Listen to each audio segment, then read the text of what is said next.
Hello વિદ્યાર્થી મિત્રો, આજે આપણે ધોરણ 6 ગુજરાતી પલાસ પાઠ 14 એક ઈડરનો વાણિયો એ પાઠના સ્વાધ્યાયના પ્રશ્નો જોઈ રહ્યા છીએ. તો વાતચીતમાં અહીંયા કેટલાક પ્રશ્નો આપ્યા છે. પહેલો પ્રશ્ન છે, કાવ્યમાં શું બન્યું ત્યારે તમને ખૂબ મજા પડી? તો જવાબ લખીશું, ધૂળો 2 ચોર ઉપર કૂદ્યો અને સબોસબ કોથળો વીંઝવા લાગ્યો, ત્યારે અમને ખૂબ મજા પડી. પ્રશ્ન 2, તમે ક્યારેક રસ્તો ભૂલી જાઓ તો શું કરો? હું ક્યારેક રસ્તો ભૂલી જાઉં તો કોઈક વ્યક્તિને પૂછી લઉં અને જ્યાં પહોંચવાનું હોય ત્યાં પહોંચી જાઉં. પ્રશ્ન 3, તમારે અંધારે એકલા નીકળવાનું બને તો તમે શું કરો? જવાબ, મારે અંધારે એકલા નીકળવાનું થાય તો થોડો ડર લાગે, પણ હિંમત કરીને તેનો સામનો કરું અને સાથે ટોર્ચ અને લાકડી રાખું. પ્રશ્ન 4, ધૂળો ડરી ગયો હોત તો શું થાત? ધૂળો ડરી ગયો હોત તો એણે પોતાનો બધો જ માલ સામાન અને પાસે જે કંઈ હતું એ બધું જ ચોરને આપી દેવું પડત. વળી ચોરોએ ધૂળાને માર પણ માર્યો હોત. પ્રશ્ન 5, તમારો સામનો ચોર સાથે થાય તો તમે શું કરો? જવાબ, મારે ચોરનો સામનો થાય તો હું ધૂળાની જેમ હિંમત રાખું અને ચોરનો સામનો કરું. પ્રશ્ન 6, સુમસામ રસ્તે જવાનું થાય તો શી તૈયારી કરવી પડે? સુમસામ રસ્તે જવાનું થાય તો લાકડી, ટોર્ચ જેવી વસ્તુ સાથે રાખવી. પ્રશ્ન 7, તમારા ખરા સાથી કોણ છે? જવાબ, અમારા ખરા સાથી હિંમત, વિશ્વાસ અને મજબૂત મનોબળ છે. પ્રશ્ન 8, તમને શું લાગે છે, ખરેખર ધોળા સાથે આવી કોઈ ઘટના બની હશે? હા, ધોળા સાથે ખરેખર આવું બન્યું હશે. પ્રવૃત્તિ 2, આ એક કથા કાવ્ય છે, તેને વાર્તા સ્વરૂપે લખો. તો અહીં જે આપણને કાવ્ય આપ્યું છે એ કાવ્ય વાર્તા સ્વરૂપે આપણે લખવાનું છે. તો આપણે આ રીતે લખી શકીએ, ઈડર નામનું એક ગામ હતું, તેમાં ધૂળા નામે એક વાણિયો રહેતો હતો. એ સમય સાંજે કોટડા નામના ગામે જવા માટે નીકળ્યો. કોટડા ગામ દૂર હતું, પંથ લાંબો હતો, રસ્તામાં મોડું થયું, અંધારું થવા લાગ્યું. અંધારાના કારણે જંગલ વિસ્તાર હોવાથી તે ભૂલો પડ્યો. તે બીજી વાટે ચડી ગયો. ધૂળાને મનમાં ચિંતા થવા લાગી. બરાબર એ જ સમયે રસ્તાની બાજુની ઝાડીમાં કંઈક સળવળાટ થયો અને 4 ચોર દેખાયા. તેમણે હાકોટો કર્યો, ખબરદાર, જે હોય તે જલ્દી અમને આપી દે. ધૂળો પણ એમ માને એવું નહોતું. તેણે કહ્યું, અરે ભાઈ, હું એકલો નથી, મારી સાથે 12 જણા છે, તેથી આગળ વધતા પહેલાં કંઈક વિચાર કરજો. ધોળાનો જવાબ સાંભળી 2 ચોર સામે આવીને બોલ્યા, તારું ડાપણ કાલે કરજે, આજે તો તારી પાસે જે હોય તે માલ અમને આપી દે. ધૂળો મનોમન ચેતીને કૂદી પડ્યો અને સબોસબ કાટલા ભરેલો કોથળો વીંઝવા માંડ્યો. ચોરોને એ કાટલા ધબોધબ વાગવા લાગ્યા. ચોર વિચારમાં પડી ગયા, આ વાણિયો આટલા બધા ઘા ચૂકાવી દે એવો દાવ ક્યાંથી શીખી લાવ્યો છે? ધૂળો તો આજુબાજુ જોયા વિના આંખો મીચીને જંગ ખેલવા માંડ્યો. ચોરોએ વિચાર કર્યો કે એક જણમાં આટલું જોર હોય તો 12 જણા આવશે ત્યારે તો આપણી ગોર ખોદાઈ જશે. ભાગો અહીંથી. ચોર મનોમન જીવ લઈને નાઠા. ધૂળો આ રીતે ચોરોને ભગાડી શક્યો, તેથી તે હરખાયો. પછી તો તેણે કોટડા ગામે જવું હતું તે ગામનો રસ્તો તેને મળી ગયો. તે ગામે જઈને વળતો હેમખેમ પોતાને ઘેર પહોંચી ગયો. ધૂળાની આ હકીકત જાણીને ગામના બાળકો ધૂળાને પૂછવા લાગ્યા, હે ધૂળા કાકા, તમારા એ 12 સાથીદાર કોણ હતા એ તો જણાવો. ત્યારે ધૂળાએ જવાબ આપ્યો, 2 હાથ, 2 પગ, 2 આંખો, 4 કાંટલા અને છેલ્લા બે ખરા સાથી તે હિંમત અને વિશ્વાસ. હિંમત અને વિશ્વાસ વિના આ બીજા બધા સાથીદારો નકામા નીવડે. ગામના બાળકોને પણ આ જાણીને મજા પડી ગઈ. તો આ રીતે તમે વાર્તા લખી શકો છો. પ્રવૃત્તિ 3, કાવ્યના આધારે નીચેના વાક્યો ખરા છે કે ખોટા તે જણાવો. પહેલું છે, ધૂળા પાસે પહેલાં બે સાથી હિંમત અને વિશ્વાસ હતા. તો આ વાક્ય ખોટું થશે. બીજું વાક્ય છે કે ધૂળો રસ્તાનો જાણકાર હતો, કદી ભૂલો ન પડે. તો આ પણ ખોટું થશે. ત્રીજું છે કે ધૂળામાં આત્મવિશ્વાસ ખૂબ જ હતો. તો સાચું. ચોથું વાક્ય, ધૂળાને લૂંટવા માટે આવેલા ચોરમાંથી 12 જાળીમાં હતા અને 2 કૂદીને આવ્યા. તો આ વાક્ય ખોટું થશે. પાંચમું વાક્ય, ધૂળાને પોતાની મતિ પર માન થયું. સાચું. ચોર સાથે લડવું ન પડે એટલે ધૂળો કોટડાને બદલે ઈડર પાછો ફર્યો. ખોટું. પ્રવૃત્તિ 4, પ્રશ્નોના જવાબ લખો. પહેલો પ્રશ્ન, ધૂળો કેમ ભૂલો પડ્યો? ધૂળો કોટડા જવા નીકળ્યો હતો અને ગામ દૂર હતું. અંધારું થઈ ગયું હોવાથી તે જંગલમાં ભૂલો પડ્યો. પ્રશ્ન 2, ધૂળો કોટડા ગામે જવા કેમ નીકળ્યો હશે? તો જવાબ લખીશું, ધૂળો વેપાર માટેના માલ સામાનની ખરીદી કરવા નીકળ્યો હશે. પ્રશ્ન 3, 4 ચોરની સામે ધૂળો કેમ બાથ ભીડી શક્યો?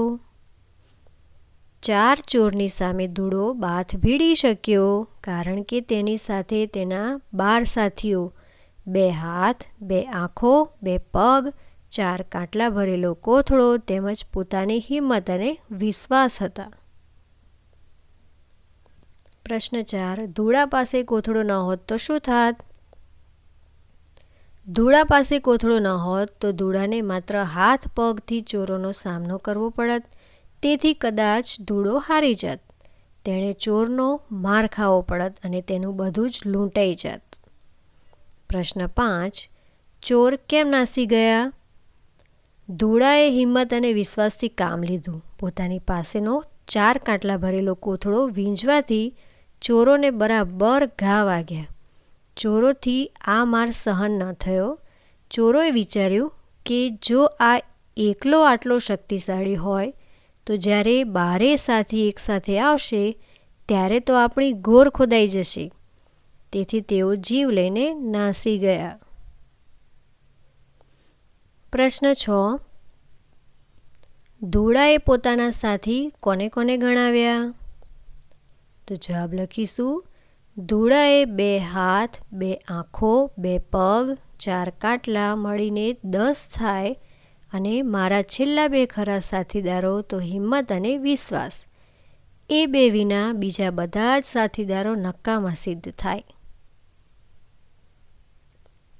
પ્રવૃત્તિ 5, તો શું થાત વિચારીને લખો. પહેલું છે, ધૂળો અંધારામાં સાચે રસ્તે ગયો હોત તો? ધૂળો અંધારામાં સાચે રસ્તે જ ગયો હોત તો ચોરનો સામનો ના કરવો પડત અને ઘરે વહેલો પહોંચી જાત. પ્રશ્ન 2, જંગલમાં ચોરોને બદલે જંગલી પ્રાણીઓ મળ્યા હોત તો? જંગલમાં ચોરને બદલે જંગલી પ્રાણીઓ મળ્યા હોત તો ધૂળાને વધારે મુશ્કેલીનો સામનો કરવો પડ્યો હોત. પ્રશ્ન 3, ધૂળો ડરી ગયો હોત તો? ધૂળો ડરી ગયો હોત તો ચોર તેને લૂંટીને જતા રહ્યા હોત. પ્રશ્ન 4, ચોરો કોથળામાં કાટલા છે એ વાત જાણી ગયા હોત તો?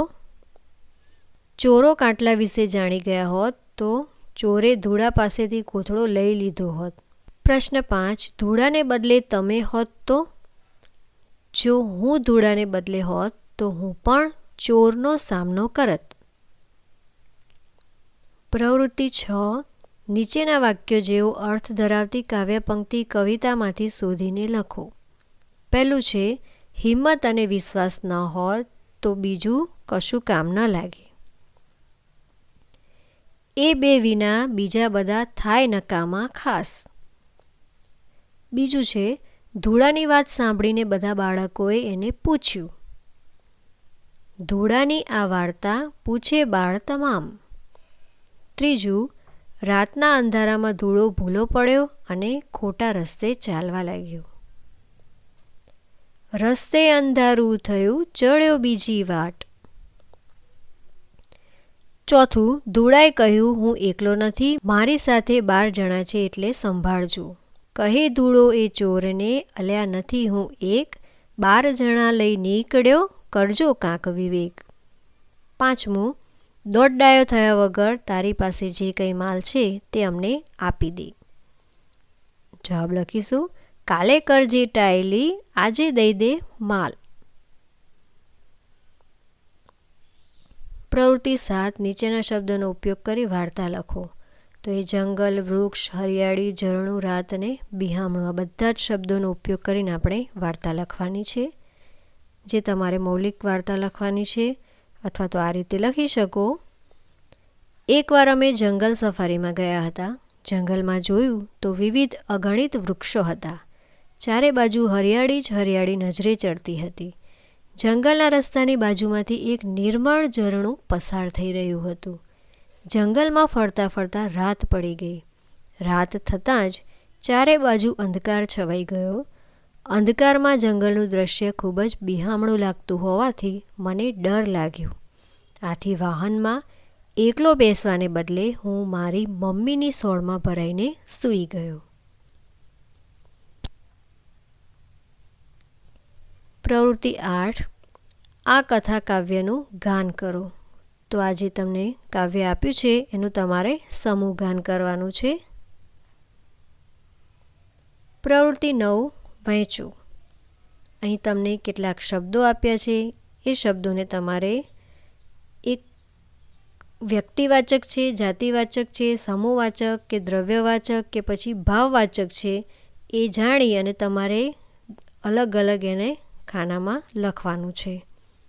તો આપણે આ રીતે લખીશું.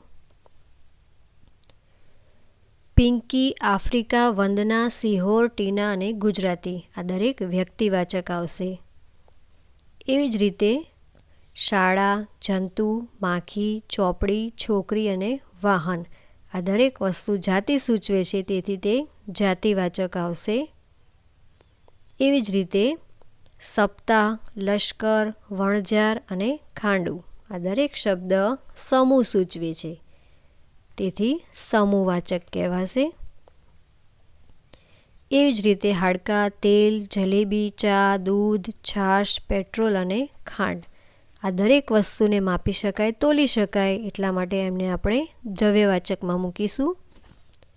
એવી જ રીતે ભાવવાચક, એટલે કે જેને લાગણી કે ભાવ દર્શાવતા હોય તેવા શબ્દોને ભાવવાચક સંજ્ઞા કહે છે. તો આપણે લખીશું ઉમંગ, ગુસ્સો, કંટાળો, રીસામણું, આનંદ, પ્રેમ, સુખ અને બુદ્ધિ. તો આપણી મનની અંદર રહેલા દરેક ભાવને આપણે ભાવવાચક સંજ્ઞામાં મૂકીશું. પ્રવૃત્તિ 10, જાહેરાત વાંચી પ્રશ્નોના જવાબ લખો. તો અહીંયા એક પુસ્તક મેળાની જાહેરાત તમને આપી છે.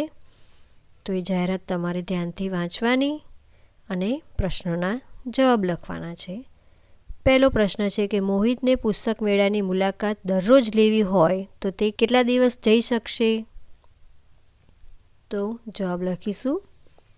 મોહિતને પુસ્તક મેળાની મુલાકાત દરરોજ લેવી હોય તો તે 8 દિવસ મુલાકાત લઈ શકશે. કારણ કે અહીં લખ્યું જ છે કે તારીખ 2 થી 9 નવેમ્બર, એટલે 8 દિવસ મુલાકાત લઈ શકશે. બીજો પ્રશ્ન, કુલદીપ પંચતંત્રની વાર્તાઓના પુસ્તકો ખરીદે છે જેની છાપેલી કિંમત 120 રૂપિયા છે. તે 3 પુસ્તકો ખરીદે છે તો કુલદીપે કેટલા રૂપિયા ચૂકવવા પડશે? તો અહીં ઉપર લખ્યું છે કે 25% ડિસ્કાઉન્ટ છે. તો એ પ્રમાણે આપણે ગણતરી કરીશું. તો જવાબ થશે કે કુલદીપને 25% ડિસ્કાઉન્ટ હોવાથી 3 પુસ્તકના 270 રૂપિયા ચૂકવવા પડશે. પ્રશ્ન 3, કનૈયાલાલ મુનશીની નવલકથા ખરીદવા માટે કયા વિભાગમાં જવું જોઈએ? કનૈયાલાલ મુનશીની નવલકથા ખરીદવા વિભાગ 1 કથા સાહિત્ય વિભાગમાં જવું જોઈએ. પ્રશ્ન 4. પુસ્તક મેળામાં નાસ્તા માટે કેન્ટીન છે કે કેમ તે જાણવા માટે શું કરશો? પુસ્તક મેળામાં કેન્ટીન છે કે નહીં તે જાણવા માટે જનકભાઈ પટેલ એમનો જે સંપર્ક નંબર આપ્યો છે એ સંપર્ક કરી અને જાણકારી મેળવીશું. પ્રશ્ન 5. જો મનીષા 3 નવેમ્બરે સાંજના 7 કલાકે પુસ્તક ખરીદવા માટે જાય છે તો તે કયા વિભાગના પુસ્તક ખરીદી શકશે? જો મનીષા 3 નવેમ્બરે સાંજના 7 કલાકે પુસ્તક ખરીદવા જશે તો પુસ્તક મેળાનો તે દિવસનો સમય પૂર્ણ થઈ ગયો હોવાથી તે પુસ્તકો ખરીદી શકશે નહીં. પ્રશ્ન 6. બાળપણનું રૂસણું જેમાં હોય એ પુસ્તક ખરીદવું છે તો કયા વિભાગમાં જવું પડશે? તો બાળપણનું રૂસણું જેમાં હોય એ પુસ્તક ખરીદવું હોય તો વિભાગ 2 બાળ સાહિત્ય કે વિભાગ 3 પદ્ય સાહિત્યના વિભાગમાં જવું પડશે, કારણ કે બાળપણનું રૂસણું એ બાળ સાહિત્ય પણ કહેવાય અને પદ્ય સાહિત્ય પણ છે. પ્રશ્ન 7. એક ઈડરનો વાણિયો શોધવા કયા વિભાગમાં જશો? એક ઈડરનો વાણિયો કૃતિ શોધવા વિભાગ 3 પદ્ય સાહિત્યના વિભાગમાં જવું પડે, કારણ કે તે પદ્ય છે. પ્રવૃત્તિ. તમારા વિસ્તારના અથવા તમે જાણતા હોય એવી બહાદુર વ્યક્તિઓની માહિતી ભેગી કરીને અંક બનાવો. તો આ પ્રવૃત્તિ તમારે જાતે કરવાની છે. તો અહીં આપણે આ પ્રવૃત્તિ પૂર્ણ કરી. આ વિડીયો તમને કેવો લાગ્યો અમને જરૂરથી જણાવજો અને અમારી ચેનલને જો હજુ સુધી સબસ્ક્રાઈબ નથી કરી તો સબસ્ક્રાઈબ કરી દેજો. ધન્યવાદ.